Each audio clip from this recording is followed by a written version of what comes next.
नमस्कार दोस्तों, मैं मुकेश। दोस्तों, संसद में सरकार ने एक ऐसा आंकड़ा रखा है जिसने रातों रात पेंटागन और बीजिंग के रणनीतिकारों के कान खड़े कर दिए हैं। भारत का सबसे बड़ा ब्रह्मास्त्र, हमारा अपना स्वदेशी नेविगेशन सिस्टम नाविक, अचानक सिर्फ 3 सक्रिय सैटेलाइट पर कैसे सिमट गया है।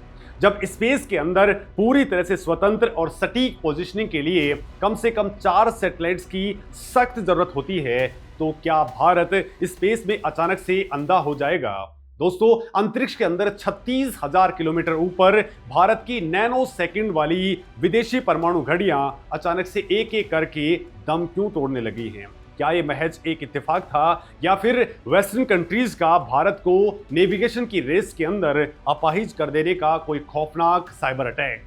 और दोस्तों, सबसे बड़ा सवाल, इसरो की क्रीम माने जाने वाले वो 200 टॉप साइंटिस्ट अचानक से अपना इस्तीफा टेबल पर फेंक करके कहां चले गए हैं? क्या वो पैसों के लिए प्राइवेट कंपनियों में बिक गए हैं या फिर भारत सरकार उन्हें किसी टॉप सीक्रेट अंडरग्राउंड मिशन के लिए सिस्टम से ही गायब कर रही है? दोस्तों, आज हम इसरो के उस प्लान बी को डिकोड करने वाले हैं जो आपके होश उड़ा देगा। दोस्तों, पार्लियामेंट्री सेशन के दौरान भारत सरकार ने आधिकारिक तौर पर यह स्वीकार किया है कि भारत का अपना पीएनटी यानी कि positioning, navigation and timing system फिलहाल एक टेम्पररी हर्डल का सामना कर रहा है। IRNSS-1F सैटेलाइट का ऑपरेशनल मिशन लाइफ खत्म हो चुका है और अब पूरा नेविक तारामंडल सिर्फ 3 स्पेसक्राफ्ट के ऊपर टिका हुआ है। ये 3 सैटेलाइट हैं IRNSS-1B, IRNSS-1I और एडवांस सेकंड जनरेशन का NVS-01 सैटेलाइट।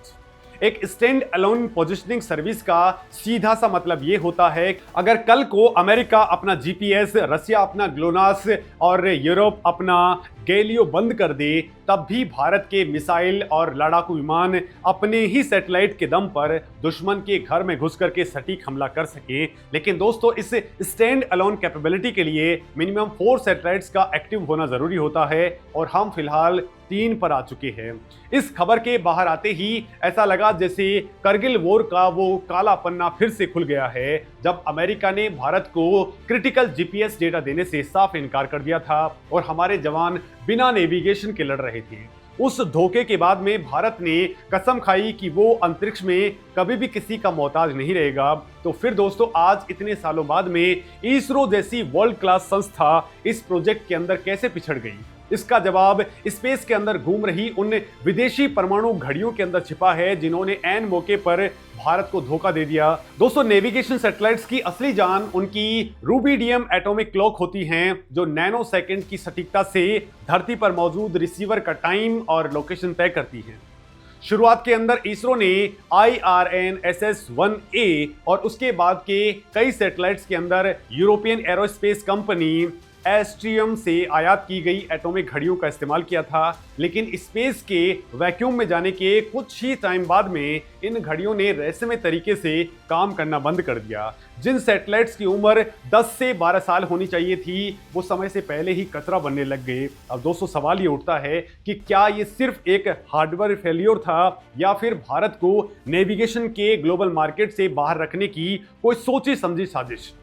घड़ियों के इस बड़े फेल्योर ने इसरो को अपना पूरा नेविगेशन आर्किटेक्चर फिर से डिजाइन करने पर मजबूर कर दिया है, जिसने इस प्रोजेक्ट को सालों पीछे धकेल दिया। लेकिन दोस्तों, पर्दे के पीछे की कहानी सिर्फ घड़ियों तक सीमित नहीं है। असली खेल तो इसरो के उन 200 वैज्ञानिकों के इस्तीफे से जुड़ा हुआ है, जिसने मीडिया के अंदर तहलका मचा रखा है। दोस्तों, अगर आपको लग रहा है कि इसरो कमजोर पड़ गया है या उसके टैलेंट को प्राइवेट कंपनियां निगल रही हैं, तो आप उस मास्टर प्लान को मिस कर रहे हैं जो असल में भारत के स्पेस इकोसिस्टम को हमेशा के लिए बदलने वाला है। ये सच है कि इसरो के 200 से ज्यादा साइंटिस्टों ने रिजाइन किया है, लेकिन ये कोई ब्रेन ड्रेन नहीं है, बल्कि सरकार का एक कैलकुलेटेड ट्रांजिशन है।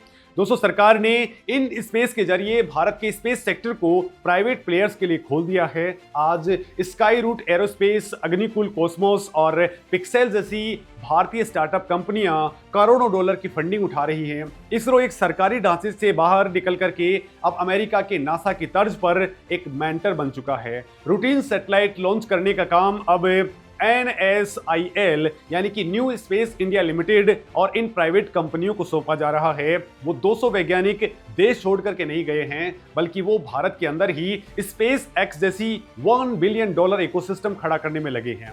दोस्तों, इस ट्रांजिशन का सबसे बड़ा फायदा ये हुआ है कि इसरो की जो कोर टीम बची है वो अब पूरी तरह से डीप स्पेस एक्सप्लोरेशन और कटिंग एज मिलिट्री टेक्नोलॉजी के ऊपर फोकस कर रही है।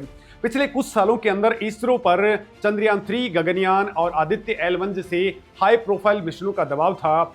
2020 से लेकर के 2022 के बीच में ग्लोबल सप्लाई चेन क्राइसिस और सेमीकंडक्टर्स की कमी ने नेवी के नए एनवीएस सैटेलाइट्स के निर्माण को जरूर धीमा किया है, लेकिन इसरो ने इस समय का इस्तेमाल रोने के अंदर नहीं, बल्कि एक ऐसा हैक प्रूफ क्वांटम जाल बुनने के अंदर किया है, जिसे देख करके आज दुनिया भर की स्पेस एजेंसियां हैरान हैं। दोस्तों, जो काम रुका हुआ सा लग रहा है वो असल में एक स्ट्रेटेजिक साइलेंस है। भारत बहुत खामोशी से अपने नेविगेशन सिस्टम को एक रीजनल कवरेज से निकाल करके ग्लोबल कवरेज के अंदर बदलने की तैयारी कर रहा है।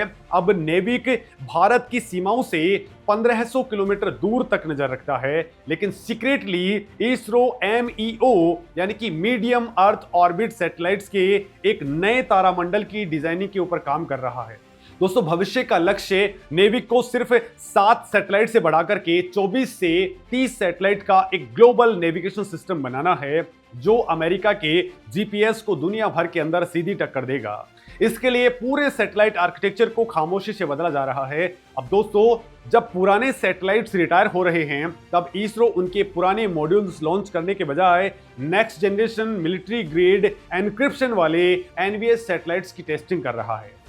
दोस्तों, आज के मॉडर्न वॉरफेयर के अंदर, चाहे वो रशिया यूक्रेन का युद्ध हो या फिर इजराइल ईरान का संघर्ष, सबसे पहला जो अटैक होता है वो दुश्मन के नेविगेशन सिस्टम को जैम करने का होता है, जिसे GPS स्पूफिंग कहते हैं। दोस्तों, इसे काउंटर करने के लिए इसरो ने NVS सीरीज के अंदर नई पीढ़ी के RS यानी कि रेस्ट्रिक्टेड सर्विसेज सिग्नल डेवलप किए। दोस्तों, ये सिग्नल पूरी तरह से एनक्रिप्टेड हैं और केवल भारतीय सेना की क्रूज मिसाइलों, ब्रह्मोस मिसाइलों, घातक ड्रोन्स और सुखोई जैसे लड़ाकू विमानों के लिए रिजर्व हैं।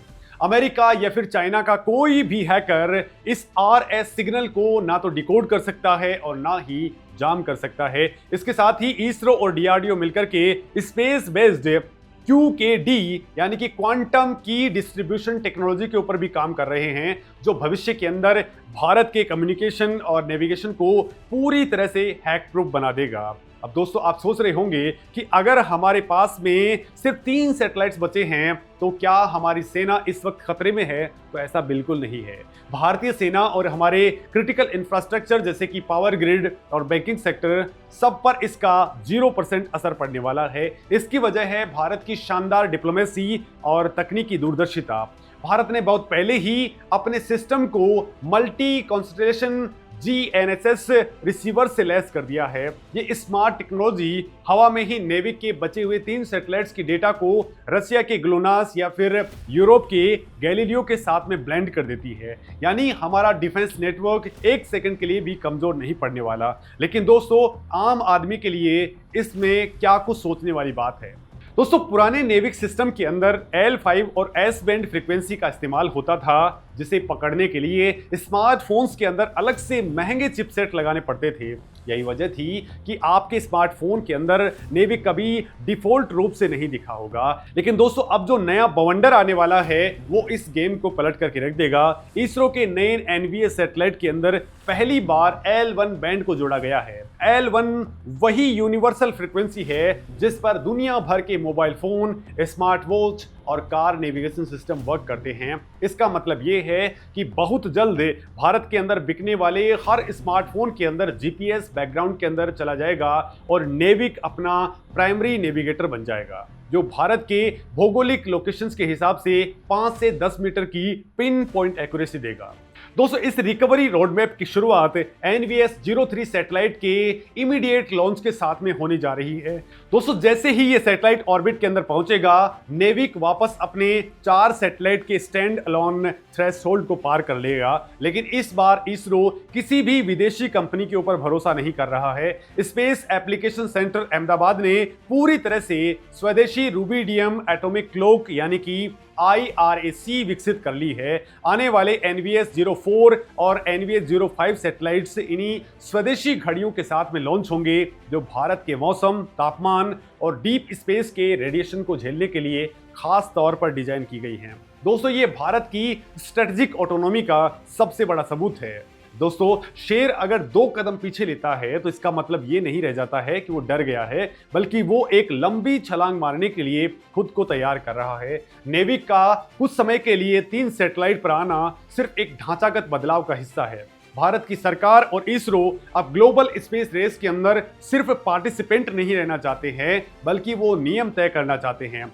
आने वाले 1 से 2 सालों के अंदर जब 30 सैटेलाइट का ग्लोबल नेविक तारामंडल पूरी तरीके से आकार लेना स्टार्ट कर देगा, तब दुनिया देखेगी कि कैसे एक विकासशील देश ने स्पेस के अंदर अमेरिका और यूरोप की मोनोपोली को हमेशा के लिए खत्म कर दिया है। दोस्तों, ये एक नेविगेशन का सिस्टम नहीं है, ये 21वीं सदी के भारत का डिजिटल और सामरिक कवच है। अब दोस्तों, हमारे इस नेविक सैटेलाइट सिस्टम और इसके ऊपर जो अभी इसके सैटेलाइट कम हुए हैं, इसको लेकर के आपका क्या कुछ कहना है? कमेंट सेक्शन में अपनी बात जरूर रखें। नमस्कार दोस्तों।